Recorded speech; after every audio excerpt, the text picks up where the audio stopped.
उन्होंने मुझे देख करके प्रणाम तक ना किया। राजा इंद्र को क्रोध आया, क्रोध में आकर दोनों ही अप्सराओं को श्राप दे डाला। ऐ नीचनी, जाओ मैं तुम्हें श्राप देता हूं, तुम जाकर के पृथ्वी लोक पे वास करो, मनुष्य योनि में वास करो। देखते ही देखते दोनों बहनें पृथ्वी लोक पे आ गई, वास करने लगी मनुष्य योनि में। व्रत करती थी महामाई का एकादशी का। एक रोज दोनों ही बहनों ने बड़ी एकादशी के दिन व्रत किया। बड़ी बहन ने छोटी बहन को संध्या वेला में बाजार भेजा, बहन जाओ बाजार से कुछ फल आहार लेकर के आओ, जिसे ग्रहण करके हम अपना ये व्रत खोल सके। छोटी बहन बाजार में गई, उसने देखा एक दुकान पे बड़े बड़े अक्षरों में लिखा हुआ था महाप्रसाद। उसने सोचा कि दीदी ने तो मुझसे प्रसाद मंगाया है, यदि मैं ये महाप्रसाद लेकर के गई तो मेरी दीदी मुझसे बड़ी प्रसन्न होगी, मुझे कुछ ना कुछ उपहार भी दे सकती है। उसने 2 डोने प्रसाद के लिए, एक अपना ग्रहण किया, दूसरा डोना अपनी बहन के हाथों में ले जाकर के रख दिया। जैसे ही बड़ी बहन ने प्रसाद के डोने का ढक्कन हटाया, दूर फेंक दिया वो प्रसाद और अपनी बहन को गालियां देने लगी, कोसने लगी, ताने देने लगी, कहने लगी, ऐ नीचनी, तूने ये क्या किया? तूने अपना तो धर्म भ्रष्ट किया ही, साथ ही साथ मेरा भी धर्म भ्रष्ट करने की चेष्टा की। तो जा, मैं तुझे श्राप देती हूँ, जिस प्रकार से आज तूने ये कीड़े मकोड़े खाने की चेष्टा की है, सारा जीवन तेरा यूं ही कीड़े मकोड़े खाते हुए बीतेगा। बोले सच्चे दरबार की। वो कौन सा ऐसा प्रसाद था जिसे देख करके बड़ी बहन को इतना क्रोध आ गया कि अपनी ही छोटी बहन को श्राप दे डाला? कौन सा प्रसाद था वो?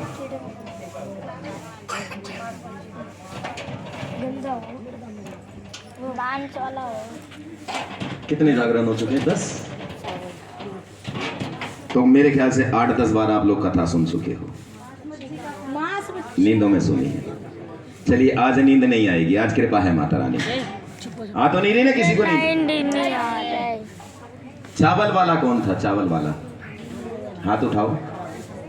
हाँ जी, आपका जवाब ठीक है, बिल्कुल सच है। आपको यहां से खजाना मिलता है, लेके जाना, ठीक है ना? ऐसी कथा के बीच बीच में मैं सवाल पूछूंगा, जिसने सही जवाब दिया उसे यहां से खजाना मिलेगा, ठीक है? जिसने गलत जवाब दिया उसे कुछ नहीं मिलेगा, प्रसाद मिलेगा बस। बोली सच्चे दरबार की, सच्चे दरबार की। वो प्रसाद था चावल का। किस चीज का? चावल का। क्योंकि हिंदू सनातन धर्म के अनुसार हमारे घर में एकादशी यानी 11 वाले दिन चावल का उपयोग नहीं किया जाता। उस समय वो कीड़े मकोड़े समान माने जाते हैं। बोले सच्चे दरबार की। बड़ी बहन ने जैसे ही छोटी बहन को श्राप दिया, छोटी बहन ने देखते ही देखते एक छिपकली का रूप धारण कर लिया और अपनी बड़ी बहन से पूछने लगी, दीदी आपने मुझे श्राप तो दे दिया, लेकिन ये बताइए मेरा उद्धार कब होगा? बड़ी बहन कहने लगी, तेरा उद्धार तब होगा जब 5 पांडव आएंगे, यज्ञ रचाएंगे, उस यज्ञ के अंदर तेरा उद्धार कर दिया जाएगा। बोल सच्चे दरबार की। आज वो समय भी आ गया। 5 पांडव आए, उन्होंने यज्ञ रचाया। यज्ञ रचानों के लिए अपने एक दूत को भेजा, दूत जाओ 33 कोटि देवी देवताओं को निमंत्रण देकर के आओ, हमारे यहाँ यज्ञ है। दूत जैसे ही बाहर निकले, सर्वप्रथम रास्ते में मिलते हैं उन्हें दुर्वासा ऋषि जी। दुर्वासा ऋषि देखते ही ये तो पांडवों का दूत है, उन्होंने रोका, ऐ दूत कहां जाते हो? दूत कहने लगे, प्रभु मुझे पांडवों ने भेजा है 33 कोटि देवी देवताओं को निमंत्रण देने के लिए, उनके यहाँ यज्ञ है और आप भी सादर आमंत्रित हैं। दुर्वासा ऋषि कहने लगे, दूत तुम्हें किसी को भी बुलाने की आवश्यकता नहीं, क्योंकि मैं अकेला ही तुम्हारा यज्ञ संपन्न कर सकता हूं। यदि आपने इसमें किसी और देवी देवताओं को बुलाया तो मैं इस यज्ञ में सम्मिलित नहीं होऊंगा और इसे संपूर्ण नहीं होने दूंगा। दूत ने उनकी बातों को महत्व ना दिया, आगे बढ़े। 33 कोटि देवी देवताओं को निमंत्रण देकर के जब वो वापस आए, पांडवों को सारा हाल बताया। पांडवों ने भी उनकी बातों को महत्व ना दिया, अपना यज्ञ संपन्न किया। जैसे आज हमारे परिवार में यज्ञ रचाया गया है, आज ये यज्ञ संपन्न होने जा रहा है। बोलिए सच्चे दरबार की। इसी प्रकार से पांडवों ने अपना यज्ञ संपन्न किया। आयोजन किया गया भंडारे का, प्रसाद बनाया खीर का। जब खीर का प्रसाद पक करके तैयार हो गया, पांडव चले गए स्नान करने के लिए। पीछे से दुर्वासा ऋषि जी आए, एक चील का रूप धारण करके कहीं से मरा हुआ सांप उठाया और खीर के कढ़ाई में छोड़ दिया। ये सारा दृश्य पेड़ पे बैठी हुई वही छिपकली देख रही थी, लेकिन उसके अंदर ना तो इतनी ताकत कि वो जाके खीर के कढ़ाई को ढोल सके और ना उसके मुंह में जबा के जाके किसी से बोल सके। इधर जब खीर का प्रसाद पक करके तैयार हो गया, पांडव स्नान करके वापस आने लगे। खीर के कढ़ाई को जैसे ही हाथ उठाने के लिए, खीर के उसमें छिपकली ने पेड़ पे से छलांग लगाकर खीर में कूद पड़ी, उसने अपने प्राणों की आहुति दे दी। बोलिए सच्चे दरबार की। खीर में सांप को गिरते हुए किसी ने नहीं देखा, लेकिन छिपकली को गिरते हुए सबने देखा। उस छिपकली को वहां पे भी श्राप दिया गया, ऐ नीचनी, तूने एक शुभ कार्य में विघ्न उत्पन्न किया है, तो जा हम तुझे श्राप देते हैं। जिस प्रकार से तेरा ये जीवन ठोकरें खाते हुए बीता है, तेरा अगला जीवन भी यूं ही ठोकरें खाते हुए बीतेगा, नीच योनि में बीतेगा। बोलिए सच्चे दरबार की। एक बड़ा सा गड्ढा खुदवाया गया, उस गड्ढे के अंदर खीर के कढ़ाई को पलटा गया। जैसे ही खीर के कढ़ाई को गड्ढे में पलटा तो सबसे पहले उसमें से क्या निकला? छिपकली। इधर से कोई कह रहा मगरमच्छ। क्या निकला?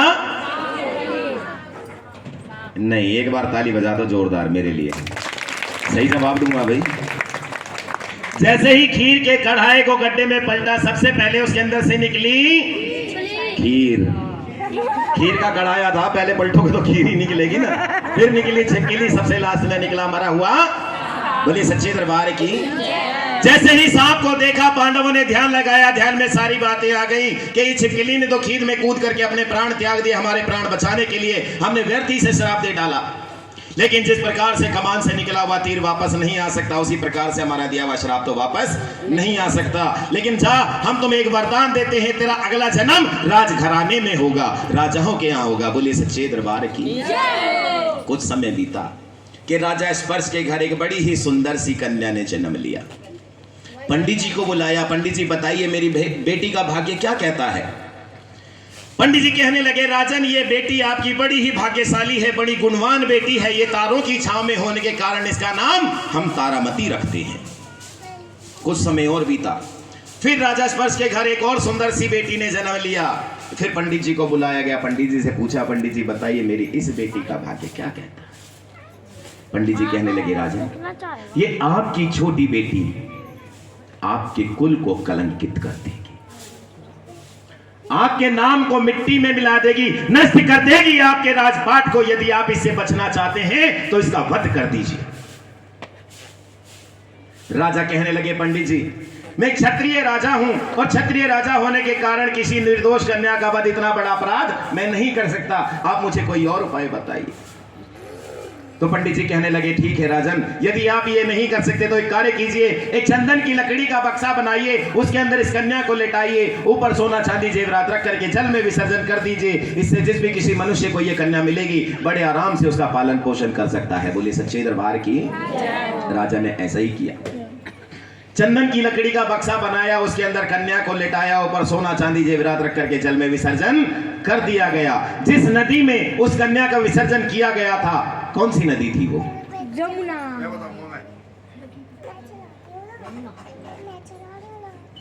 रखो, अभी रखेंगे। कौन सी नदी थी वो? जमुना। गंगा। गंगा। आपका जवाब गलत है। वो नदी थी सरयू नदी। कौन सी? सरयू नदी, जो आज भी, पहले इलाहाबाद था, अब प्रयागराज है जी, आज भी अयोध्या में उसी शान से बह रही है जिस शान से उस जमाने में बहा करती थी। बोलिए सच्चे दरबार की। सच्चे दरबार की। बहते बहते बक्सा कुछ ही दूरी पे गुजरा था, तभी नदी के किनारे पे खड़े हुए पंडित जी स्नान कर रहे थे, उनकी नजर पड़ी बक्से के ऊपर। अरे बक्से के ऊपर इतना धन, जरूर अंदर भी बहुत सारा होगा। मन में लालच आया, झट से नदी के अंदर छलांग लगा दी, बक्से को पकड़ने के लिए दौड़ पड़े। लेकिन जितनी तेजी से पंडित जी बक्से की ओर दौड़ते थे, वो बक्सा और तेजी से आगे की तरफ बढ़ता जाता था, क्योंकि वो बक्सा पंडित जी के हाथों तो लगना ही नहीं था। हार थक करके पंडित जी वापस आ गए। उन्होंने देखा कि नदी के दूसरे किनारे पे खड़ा हुआ एक भील मछलियां पकड़ रहा था। उन्होंने आवाज लगाई, ए भील देखो, ये बक्सा सबसे पहले मैंने देखा है, तुम एक काम करो, इसे निकाल करके लाओ, इसके ऊपर जो कुछ भी है वो मेरा, और अंदर जो कुछ निकलेगा वो। भील के भी मन में लालच आया, उसने भी धन के लालच में नदी में छलांग लगा दी, दूसरे किनारे से गए, बक्से को पकड़ करके बाहर ले आए। पंडित जी आए, झटपट अपना माल बटोरा लेके चलते बने कि राम राम जपना और सबका माल। भील ने जैसे ही बक्से का मुख खोला तो उसने देखा कि सूर्य की किरण की तरह तेज अपने उल्टे पैर का अंगूठा चूसते हुए बड़ी ही सुंदर सी कन्या, उस कन्या को उठाया, अपने हृदय से लगाया, गाते मुस्कुराते अपने घर तक चले गए। किस प्रकार से कि छोटी सी प्यारी सी नन्ही सी आई कोई परी, भोली सी न्यारी सी अच्छी सी आई कोई परी। जैसे ही भील उस कन्या को लेकर अपने घर तक पहुंचे, दूर से ही भील की धर्मपत्नी ने देखा तो चीखने लगी, चिल्लाने लगी, आज फिर किसी का बच्चा लेकर के आ गए। अभी इसके माँ बाप आएंगे, हमें ताने देंगे, गालियां देंगे, हमें बांझ बताएंगे, आपको अच्छा लगेगा? भील कहने लगा, भाग्यवान, ये मैं किसी से मांग करके नहीं लाया, ये तो साक्षात महामाई ने हमें उपहार में दी है। भाग्यवान, हमारी झोली बरसों से शायद इसीलिए खाली थी कि माँ आज हमें ये वर देने वाली थी। जैसे ही भील की धर्मपत्नी ने उस कन्या को अपनी गोद में लिया तो जिस प्रकार से धरती का सीना चीर करके जल की धार बह उठती है, उसी प्रकार से भील की धर्मपत्नी के सीने से दूध की धार बह उठी उस कन्या के लिए। बोले सच्चे दरबार की। बड़े लाड प्यार से दोनों ही बहनों का पालन पोषण होने लगा। आज दोनों ही बहनें विवाह योग्य हो गई। बड़ी कन्या, जिनका नाम तारों की छांव में होने के कारण तारामती रखा गया था, उनका विवाह कोट कांगड़ा कश्मीर के अंदर राजा हरिचंद जी के यहाँ पे किया गया। छोटी कन्या, जिसका नाम नदी के अंदर रुक रुक के आने के कारण रुको रखा गया था, उसका विवाह भी कोट कांगड़ा कश्मीर के अंदर एक भील घराने में किया गया। दोनों ही बहनें एक ही नगर में हैं, एक ही शहर में हैं, लेकिन भाग्य की वजह से मिल ना सकी। एक रोज जो रुक्को की सास थी, वो तारा रानी के महलों में साफ सफाई का कार्य किया करती थी। उनकी तबीयत बिगड़ जाने के कारण उन्होंने अपनी बहू को बुलाया कि बहू, आज मेरी तबीयत कुछ ठीक नहीं है, आप एक काम करो, महलों में जाकर के तारा रानी के यहाँ साफ सफाई का कार्य निपटा करके शीघ्र लौट आओ। जैसे ही बहू ने अपनी सास के वचन सुने, झट से अपना बाल्टी पोछा उठाया, लेके दौड़ पड़ी महलों की तरफ सफाई करने के लिए। बोली सच्चे दरबार की। एक वो जमाना था जब बहुएं अपने सास ससुर का कहना मानती थी, उनके हर एक हुक्म को अपनी सराखों पे रखती थी। एक आज का जमाना आ गया। आज का जमाना बड़ा एडवांस है जी, बहुत ज्यादा है ना जी। पहले टीवी चली, अब इंटरनेट मोबाइल में भी सारे नाटक आते हैं जी। घर में देख लो, बाहर देख लो, जहां दिल करे वहां देख लो। कसौटी जिंदगी की, कहानी घर घर की, सास भी कभी चुड़ैल थी, है ना? आता था ना ये वाला नाटक? अच्छा, बहू थी क्या? तो मेरी वाली तो यही कहती है। बोले सच्चे दरबार की, सच्चे दरबार की। एक बार की बात, ये कथा से हटके थोड़ी सी, एक बार की बात कि एक बार मेरी शादी हुई। हाँ, एक ही बार हुई थी। नई नई धर्मपत्नी घर में आई, कुछ समय बीता, मैं काम पे आने जाने लगा था। मैंने देखा कि घड़ी के अंदर 12 बजे हुए हैं। मेरी धर्मपत्नी कमरे के अंदर आराम से सो रही और मेरी माँ घर के बाहर झाड़ू लगा रही थी। मैं माँ के पास गया, माँ से पूछा, माँ ऐसा क्यों? माँ कहने लगी, बेटा कोई बात नहीं, अभी बहू नई नई है, थोड़े दिन रुक जा, पड़े आप काम करने लग जाएगी। मैंने कहा ठीक है। कुछ दिन और बीते, फिर मैंने एक रोज यही देखा कि मेरी धर्मपत्नी आराम से अपने मेकअप रूम में अपना थोबड़ा चमका रही थी और मेरी माँ किचन में बैठ के बर्तनों का थोबड़ा चमका रही थी। मैं माँ के पास गया, माँ से पूछा, माँ ऐसा क्यों? माँ कहने लगी, बेटा कोई बात नहीं, बहू नई नई है, थोड़े दिन और रुक जा, अपने आप काम करने लग जाएगी। मैंने ठीक है जी। कुछ दिन और बीते, कुछ समय बाद मैंने फिर यही देखा कि मेरी माँ घर के बाहर झाड़ू लगा रही है और मेरी धर्मपत्नी आराम से कमरे में सो रही है। इस बार मुझे गुस्सा आ गया, मैं गया अपने कमरे घर में माँ के पास से जाकर के माँ के हाथों में से झाड़ू छीन ली। माँ ने मेरे हाथ में से झाड़ू छीन ली। हमारा ये छीना झपटी का खेल चल ही रहा था कि इतनी देर में धर्मपत्नी उठ के आ गई। क्या शोर शराबा मचा रखा, सोने भी नहीं देते। मैंने कहा भाग्यवान, शोर शराबा इस बात का है कि माँ कहती है झाड़ू मैं लगाऊंगी और मैं कहता हूं झाड़ू। वैसे बड़ी समझदार है जी, उसने हमारा झगड़ा नहीं होने दिया, बिल्कुल भी, इतना सा भी नहीं। कहने लगी इसमें लड़ने वाली कौन सी बात है, इसमें लड़ने वाली तो कोई बात है ही नहीं। एक काम करो कि सुबह झाड़ू माता जी लगा लिया करेंगी, शाम को आप लगा लिया। बोले सच्चे दरबार की, सच्चे दरबार की। यार जी एक जमाना चल रहा है जी, है ना। एक वो जमाना था जैसे ही रुक्को की सास ने रुक्को से कहा तो रुक्को ने अपने बाल्टी पोछे को उठा करके लेके दौड़ पड़ी महलों की तरफ सफाई करने के लिए। सफाई करते करते पहुंच गई उस जगह पे जहां तारा रानी का मंदिर था। बंद कमरे के अंदर से ढोलक छेने चिमटों की आवाजें आ रही थी। प्रेम से बोलो जय माता की, सारे बोलो जय माता दी। पहले जागरण होते थे बंद कमरों में मां काली के। मां की जोत जगाई जाती थी, बकरा काटा जाता था, मांस और मदिरा का प्रसाद दिया जाता था। बोलिए सच्चे दरबार की जय। सच्चे दरबार की जय।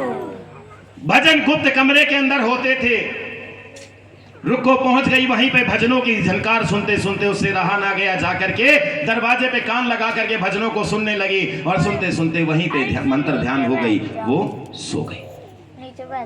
इधर तारा रानी के भजन कीर्तन जब संपूर्ण हुए, उसने अपने मंदिर का पट खोला तो देखा मेरे मंदिर के पट पे बैठी बैठी कोई स्त्री भजन सुनते सुनते सो गई है। तारा रानी ने रुक्को को हाथ लगाया तो हाथ लगा के देखा, देखते ही पहचान लिया, अरे ये तो मेरे पिछले जन्म की सगी बहन है। एक शराब के कारण हम लोग अलग हो गए थे, आओ मेरे हृदय से लग जाओ। रुक्को ने जैसे ही होश में आई, होश में आते के साथ ही दूर हट गई, झटकार दिया तो तारा रानी को कहने लगी, रानी ये आप क्या कर रही हैं? आप मुझे ना छूइए, क्योंकि मैं एक अछूत हूं।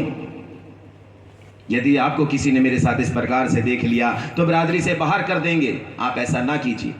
तारा रानी कहने लगी कि बहना शायद तुम्हें याद नहीं है, लेकिन मुझे याद आ चुका है कि तुम मेरे पिछले जन्म से सगी बहन हो, आओ मेरे हृदय से लग जाओ। रुक्को कहने लगी, बहना वो सब तो ठीक है, लेकिन मुझे ये बताओ, अभी अभी इस कमरे के अंदर से जयकारे बोल रहे थे, प्रेम से बोलो जय माता की, सारे बोलो रानी ये कौन है माता? किसकी माता है ये? क्या करती है ये माता? तारा रानी समझाते हुए कहने लगी कि बहना ये सारे संसार को रचने वाली, सारे जग को चलाने वाली जगत जननी मां ज्वाला है। हम ढोलक छेने चिमटों से मां के भजन सुनाते हैं, मां के चरणों में भेंटे लगाते हैं, अर्जी लगाते हैं और मांग लेते हैं जो कुछ भी मां से मांगना होता है। रुको, अगर तुम्हारी भी कोई इच्छा है जो अभी तक पूरी ना हुई हो तो लगाओ मां के चरणों में एक अरदास और मांग लो इस मां से जो कुछ भी तुम्हें मांगना है, तुम्हारी झोली माता रानी अवश्य भरेगी। बोले सच्चे दरबार की, सच्चे दरबार की। देखिए, एक जागरण के अंदर 5 अरदासें होती हैं। प्रथम अरदास आप लोगों ने कराई थी जब जोत प्रचंड की थी, दूसरी अरदास आप कराएंगे अब। और ये अरदास क्यों कराते हैं? ये रुक्को की अरदास इस समय में इस वजह से लगाते हैं कि जिस किसी मेरे भाई भक्त के, माता बहन के कोई भी रुके हुए ऐसे काम है जो बनते ना हो, कोई भी मन की ऐसी इच्छा है जो मन में ही रह जाती है, पूरी ना होती हो, कोई अटके हुए काम बनाने के लिए मां के चरणों में अरदास लगाते हैं। बोलिए सच्चे दरबार की। तो जिस किसी को भी अरदास लगानी है, सिर्फ 2 मिनट का समय, इसमें किसी का नाम नहीं बोला जाएगा, ये गुप्त अरदास होगी। जिसने भी लगानी है आकर के मां के समक्ष अपने मन में कामना करके मां को अरदास लगा सकते हैं। बोलिए सच्चे दरबार की। ओ भाई भाई भाई भाई भी वैद नहीं है, ठीक है?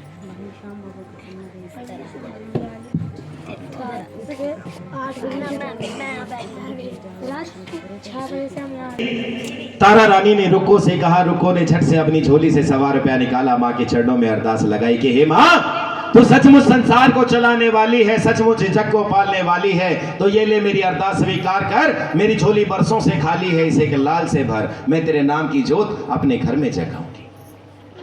कुछ ही समय बीता कि रुक्को के घर एक बड़े ही सुंदर से बेटे ने जन्म लिया। बड़े लाड प्यार से बेटे का पालन पोषण होने लगा। आज वो बेटा लाड प्यार से पलते पलते 7 वर्ष का हो गया। कितने वर्ष का?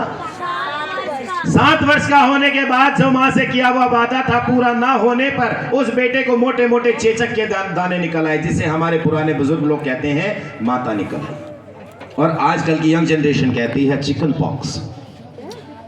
लाखों वैदों हकीमों को दिखाने के बाद जब कोई इलाज ना निकला, मां के चरणों में ला करके रख दिया वो बच्चा। मां से कहने लगी कि मां, तू तो सारे जग को हंसाने वाली थी, सारे जग को पालने वाली थी, मैं जरा सी क्या हंसी, तुझे इतनी चिढ़ हो गई कि मुझे फिर से रुला दिया। मां, जब ये ताने तारा रानी के कानों तक पड़े, तारा रानी दौड़ती हुई आई, आकर के पूछने लगी अपनी बहना से कि बहना, ऐसी कौन सी विडंबना तुझ पे आन पड़ी है जो तू आज इस मां को ताने दे रही है? तो रुको रो रो के उस रानी से कहने लगी कि रानी, ये देखो मेरी झोली में एक ही फूल था, एक ही माँ का चिराग था जो आज ये बुझने की कगार पे है। आप ही बताओ रानी, मैं इस माँ को ना सुनाऊं तो किसको सुनाऊंगी? कौन सुनेगा मेरी? रो रो के रानी से कहने लगी कि दुखी डांटे मैं हाँ कमजोर की नुकावा तेनू ना कवाते 10 होर की नुकावा मां तेनू ना कवाते 10 होर की नुकावा। तारा रानी कहने लगी कि बहना इसमें भी तुझसे ही कोई ना कोई गलती हुई है, कोई भूल हुई है, तू याद कर, तुझे याद आएगा। जैसे ही रुक्को ने ध्यान लगाया उसे याद आया कि मैंने जब माँ से बच्चा मांगा था, अरदास की थी, तो माँ से एक वादा किया था, माँ मेरी झोली भर दे, मैं तेरे नाम की जोत अपने घर पे जगाऊंगी, तेरे नाम का जगराता कराऊंगी रानी। लेकिन मैं बेटे के लाड प्यार में भूल गई, अब आप ही बताओ मैं क्या करूं। तारा रानी समझाते हुए कहने लगी कि बहना अभी भी कुछ नहीं बिगड़ा है, काम करो, एक दल बनाओ, दल को लेकर के जाओ महंतों के यहाँ पे। जिस भी किसी महंत ने तुम्हारा दल स्वीकार किया उसे तुम्हारे घर पे आके जागरण करना पड़ेगा। बोलिए सच्चे दरबार की। दल लेने के लिए आ जाओ परिवार के मुखिया।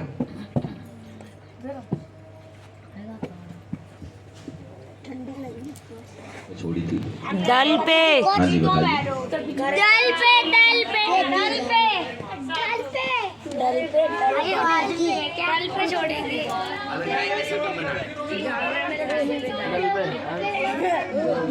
पेपर लीक नहीं करो, आराम से एक करके। मुझे लड़का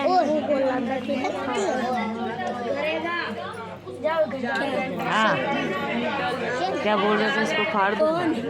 बोली सच्चे दरबार की, सच्चे दरबार की, सच्चे दरबार की। कथा छोड़ी थी दल पे। हाँ जी ठीक था, 50-50 थे दोनों का, आधा आधा दे देंगे से। बोली सच्चे दरबार की।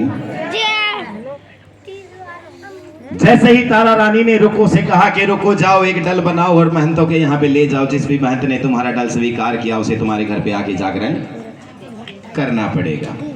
रुको ने ऐसा ही किया, एक दल बनाया, दल को लेकर के गए महंतों के यहाँ पे, लेकिन किसी भी महंत ने उनका दल स्वीकार नहीं किया, क्योंकि पहले के समय में जात पात भेद भाव बहुत थे।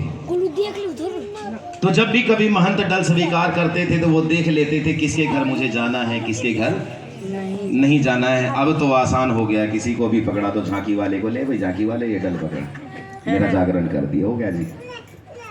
लेकिन जागरण के मायने होते हैं, जागरण के अंदर जब तक महंत के हाथ ना लगे दल में तब तक वो जागरण स्वीकार नहीं है। और दल का महत्व इतना भी है, यदि किसी महंत ने आपका दल स्वीकार कर लिया तो चाहे उसके घर में माता रानी ना करे, चाहे कुछ अनहोनी हो गई हो, तो भी उसे जागरण करने के लिए आना पड़ेगा। बोलिए सच्चे दरबार की, सच्चे दरबार की जय माता की।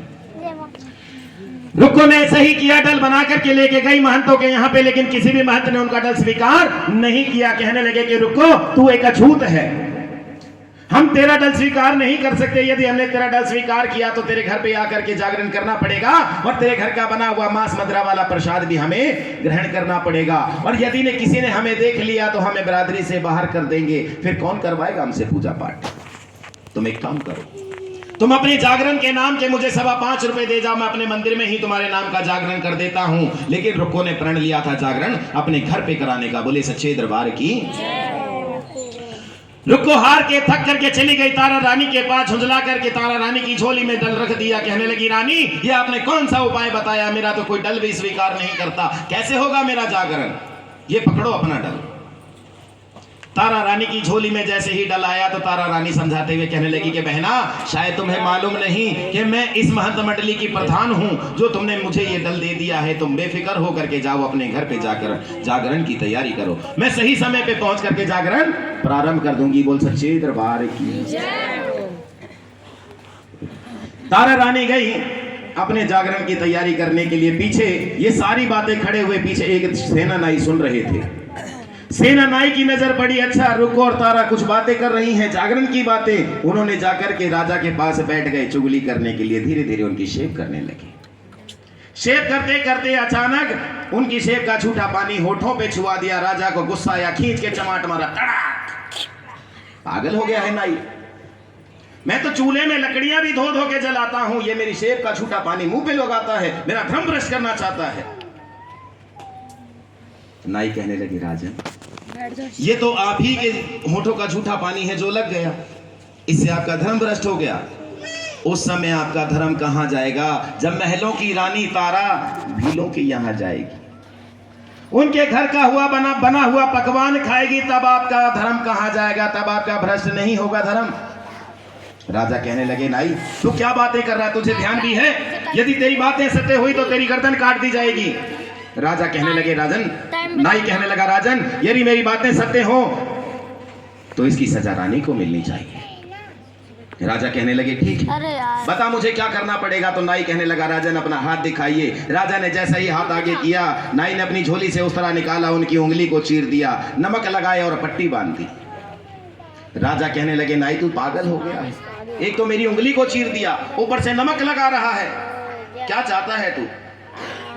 नाई कहने लगा, राजन इससे आपको थोड़ी सी पीड़ा सताएगी, आपको निंद्रा नहीं आएगी।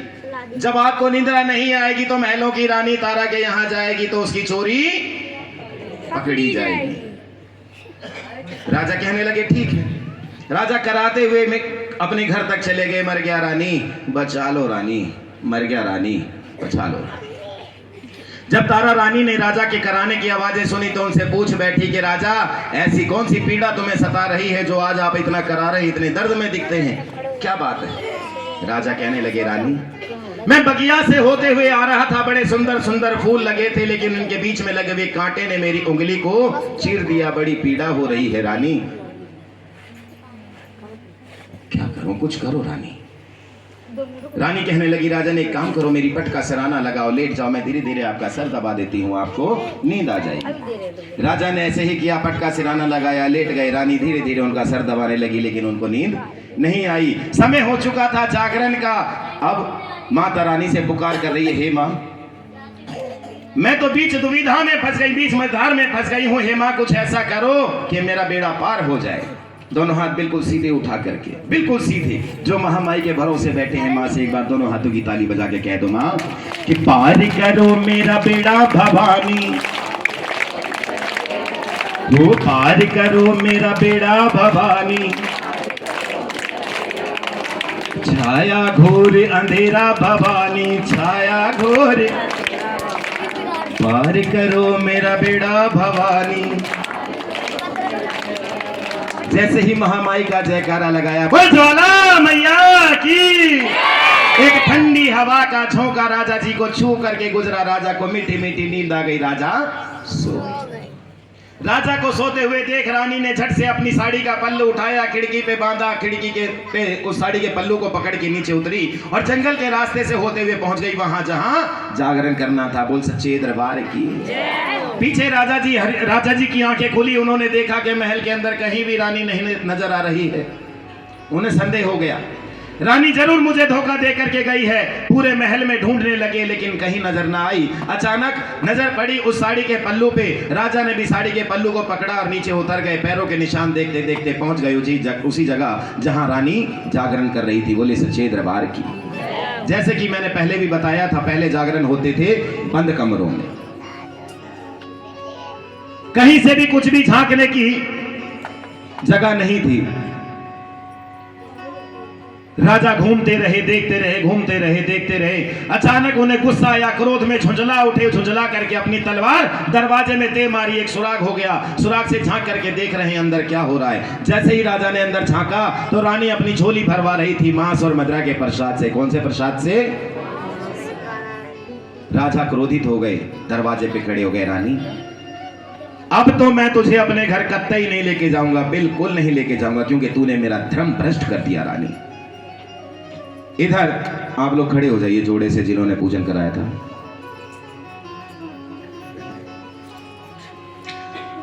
इधर रानी अपनी झोली भरवा करके जैसे ही बाहर निकलती है, बाकी सब बैठ जाओ, सिर्फ एक ही जोड़ा खड़ा होएगा। घंटी किसने बजाई?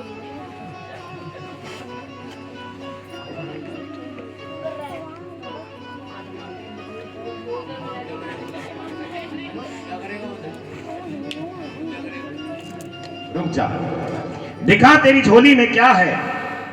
रानी कहने लगी, राजन मेरी झोली ना देखिए, मेरी झोली में मेरी माँ का पंथ है, मेरी माँ का चमत्कार है, मेरी माँ का आशीर्वाद आप नहीं देख पाएंगे। राजा कहने लगे, ऐसा कौन सा चमत्कार करती है तेरी माँ जो मैं नहीं देख पाऊंगा? मुझे देखना है, दिखा क्या है तेरी झोली में। जबरदस्ती छीन करके देखा तो वो झोली में से निकला प्रसाद कौन सा? मुंह में पानी आ रहा होगा। क्या मिला? किस चीज का? वो मिला पंचमेवे का प्रसाद। किस चीज का? पंचमेवे का, जिसे पंजाबी में कहते हैं बाटे का प्रसाद। जैसे ही पंचमेवे का प्रसाद देखा राजा ने, राजा क्रोधित हो गए, रानी अब तो मैं तुझे घर अपने कतई ही नहीं लेके जाऊंगा, क्योंकि तू एक जादूगरनी भी है। क्योंकि मैंने स्वयं अपनी आंखों से देखा है तुझे मांस और मदिरा का प्रसाद लेते हुए। अचानक ये पंचमेवे का कैसे बनेगा? रानी तू कोई जादू जानती है। तारा रानी कहने लगी, राजन मैंने ही पहले ही आपको समझाया था कि मेरी झोली ना देखिए, मेरी झोली में मेरी माँ का पंथ है, मेरी माँ का चमत्कार, उनका आशीर्वाद आप नहीं देख पाएंगे। राजा कहने लगे, रानी ऐसा कौन सा चमत्कार तेरी माँ करती है जो मैं नहीं देख पाऊंगा? मुझे देखना है, बता क्या करना होगा मुझे। तो रानी कहने लगी, राजन यदि आपको मेरी माँ की शक्ति देखनी है, मेरी माँ का चमत्कार देखना है, तो मेरी दो शर्तें हैं आपको माननी पड़ेंगी। राजा कहने लगे, कौन सी? रानी ने कहा कि राजन मेरी पहली शर्त, मैं जो कुछ भी कहूंगी आप चुपचाप करते जाएंगे। दूसरी शर्त, मुझसे ये नहीं पूछेंगे क्यों। राजा कहने लगे, ठीक है बता मुझे क्या करना है। तो रानी ने कहा कि राजन आपका सुंदर सा नीला एक घोड़ा है। भैया 2 मिनट रुक जाओ आप प्लीज, बंटवा देना, 2 मिनट की बात है।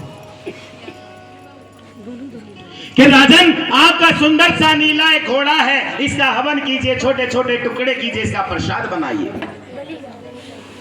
राजा ने ऐसा ही किया, अपने सुंदर से नीले घोड़े का हवन कर डाला, छोटे छोटे टुकड़े कर उसका प्रसाद एक कढ़ाई में रख दिया। रानी के पास गया, रानी अब बता मुझे क्या करना है। तो रानी कहने लगी, राजन आपका सुंदर सा एक बेटा भी है। राजा हरिचंद जी का, तारा रानी का एक सुंदर सा बेटा था जिसका नाम, अभी मैंने हिंट भी दिया था आप सबको, जिसे पता है एक बार हाथ खड़ा करके बताओ भाई। क्या पूछा? और बताओ कोई क्या पूछा भाई? क्या पूछा? पूछा क्या? राजा हरिचंद जी का एक सुंदर सा बेटा था जिसका नाम सुंदर था। बोलिए सच्चे दरबार की। अपने सुंदर बेटे का भी हवन कीजिए, उसके भी छोटे छोटे टुकड़े कीजिए, उसका भी प्रसाद बनाइए। राजा ने ऐसा ही किया, अपने सुंदर बेटे को आवाज लगाई। सुंदर बेटे ने जैसे ही पिताजी के चरणों में नमन किया, पिताजी ने अपनी तलवार से उसकी गर्दन अलग कर दी, छोटे छोटे टुकड़े कर उसका प्रसाद एक कढ़ाई में रख दिया। रानी के पास जाकर कहने लगा, बता रानी अब मुझे क्या करना है। रानी कहने लगी, राजन इस प्रसाद को 5 टोने में ढक करके लेके आइए। अपने हलवा छोला जो बना रखा है 5 टोने में ढक करके मंगा लीजिए।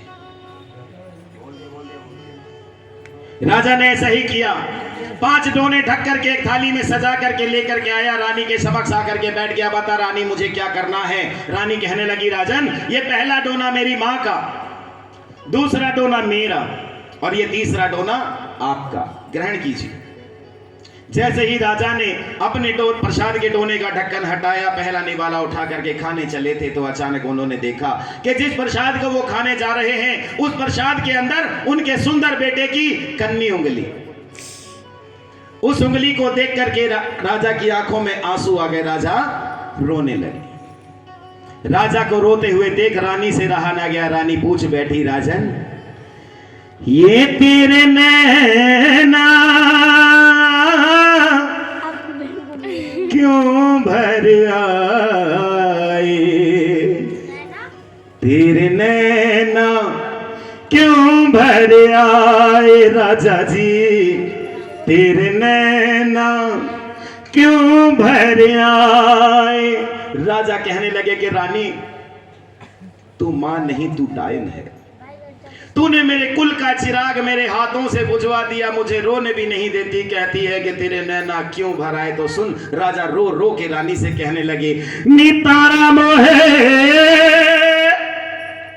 पुत्र वियोग न भाए, पुत्रा दे कारण रोंदिया मामा ने रो रो नीर बहाए, रो रो नीर बहाए, नी तारा मोहे पुत्र वियोग न भाए। कि तारा तू जीती मैं हारा। मुझे नहीं देखना कोई चमत्कार, नहीं देखना कोई जादू, मुझे तो मेरा बेटा जीवित लौटा दे तारा। जिस जादू से तूने पंचमेवे का प्रसाद बनाया था, उसी जादू से मेरा सुंदर बेटा लौटा दे तारा। क्योंकि बेटे के वियोग में तो वो भी ना जी सका जिसके 1 लाख पुत्र 1.25 लाख नाती। कौन था? कौन था? 1 लाख पुत्र 1.25 लाख नाती, जिस रावण गए दिया ना बाती। बाकी सोने की लंका जराए, हो सोने की लंका जराए, नितारा मोहे पुत्र वियोग ना भाए। के तारा, मुझे मेरा बेटा लौटा दे तारा, मैं अपनी हार स्वीकार करता हूं। जैसे ही राजा ने अपनी हार स्वीकार की, रानी वो कहने लगी कि राजन अभी हार स्वीकार ना कीजिए, अभी और बाकी है। राजा कहने लगे रानी अब क्या बाकी है, क्या करना रह गया है? तो रानी कहने लगी राजन ये चौथा डोना उठाइए, इसे लेकर के जाइए अपने घोड़े के अस्तबल में, उसे प्रसाद खिला करके आइए। राजा ने चौथा डोना उठा लिया, सोचता विचार करता हुआ अपने घोड़े के अस्तबल की ओर चल बढ़ा जा रहा है। कहीं रानी पागल तो नहीं हो गई? इसने मेरे ही हाथों से मेरे घोड़े को कटवा दिया, उसी का प्रसाद मेरे हाथों में दे करके कहती है जाओ अपने घोड़े को खिला के आओ। कैसे खिलाऊंगा मैं उसे? सोचते विचार करते करते अपने घोड़े के अस्तबल में पहुंच गए। जैसे ही घोड़े के अस्तबल का द्वार खोला तो राजा चकित रह गए। ऐसा उन्होंने क्या देखा? क्या देखा? उन्होंने देखा कि उनका सुंदर सा नीला घोड़ा जिस जगह पे जिस शान से बंधा रहता था, उसी जगह पे उसी शान से बंधा हुआ है। बोलिए सच्चे दरबार की। राजा दौड़ते हुए गए अपने सुंदर से नीले घोड़े के पास, प्रसाद के डोने का ढक्कन हटाया, उसे प्रसाद खिलाने लगे। तो क्या बन गए थे वो प्रसाद? क्या बन गया था वो? पंचमेवा नहीं। घोड़ा क्या खाता है? चना। चने। चने और छोले। क्या खाता है? छोले। क्या बन गए? वो जी छोले। होदे नाल की बोलना जेड़ा जय माता दी ना बोले। बोले सच्चे दरबार की, सच्चे दरबार की। राजा दौड़ते हुए आए, रानी के पास आकर के बैठ गए। रानी अब बता मुझे क्या करना है? तो रानी कहने लगी राजन ये 5वां डोना उठाइए, लेकर के जाइए अपने सुंदर बेटे के कक्ष में, उसे जाकर के आवाजें दीजिए, प्रसाद खिलाइए। राजा ने 5वां डोना उठाया, दौड़ता हुआ चला गया अपने सुंदर बेटे के कमरे की ओर। जैसे ही कमरे का दरवाजा खोला, राजा फिर से हैरान रह गए। ऐसा क्या देखा? सुंदर बेटा।